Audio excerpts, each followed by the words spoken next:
जय जगन्नाथ सांग माने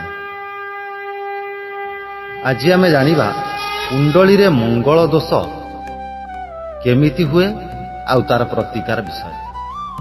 मंगल दोष को किसी डरिबार नहीं। सामान्य किसी उपाय कले मंगल दोषर प्रभाव रु आपण मुक्ति पाइबे।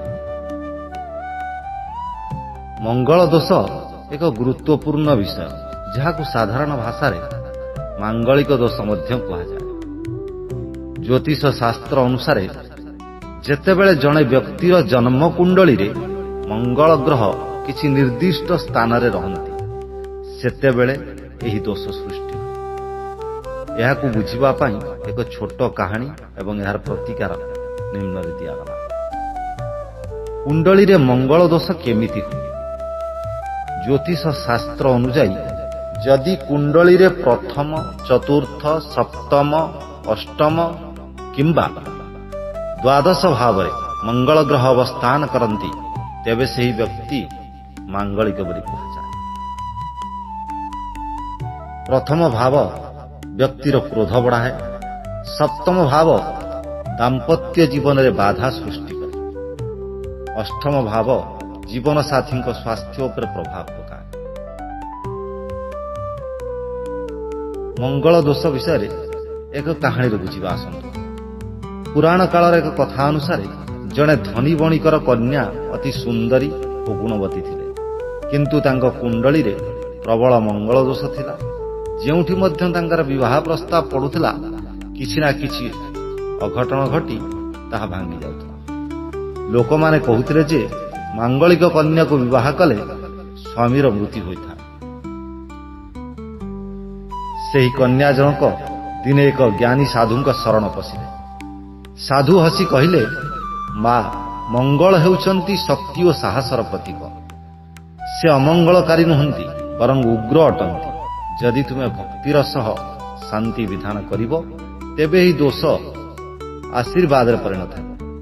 साधुंक परामर्श क्रमे सेही कन्या प्रथमे भगवान विष्णुंक सह एक कुंभ विवाह कले एवं नियमित भावे हनुमान चालीसा पाठ कले। परवर्ती समय रे जने मांगलिक बर सह तांकर विवाह होला एवं सेमाने सुखरे संसार कले। एबे जानिबा मंगल दोष दूर करिवार उपाय।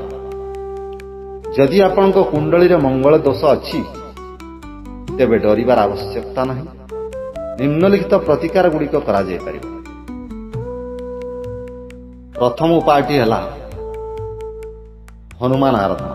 प्रति मंगलवार हनुमान चालीसा पाठ करंतु एवं सिंदूर छांतु। द्वितीय प्रतिकारटी हला कुंभ विवाह। कुंभ विवाह पूर्वरु प्रथम एक माटी कलश किंबा विष्णु प्रतिमा सह विवाह करा जाय।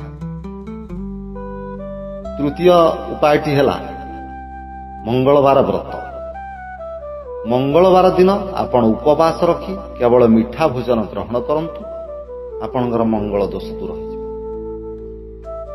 दान नाली मसूर डाली नाली कपड़ा किंबा गुड़ गरीबों को दान करंतु। तापरे आउ एक उपाय मंत्र जप। ओम अंगारकाय नमः। यही मंत्र को 11 बार किंबा 21 बार प्रत्येक मंगलवार शनिवार जप करंतु। बहुत फलदायी मंत्र। सबुठारु बड़ उपाय हेउछि जदि पुओ और झियो उभय मांगलिक होइथांती तेबे विवाह परे एही दोष स्वतः कटि जाए। तेणु विवाह पूर्व योग्य ज्योतिषंक द्वारा कुंडली मेलक करबा उचित। जय जगन्नाथ।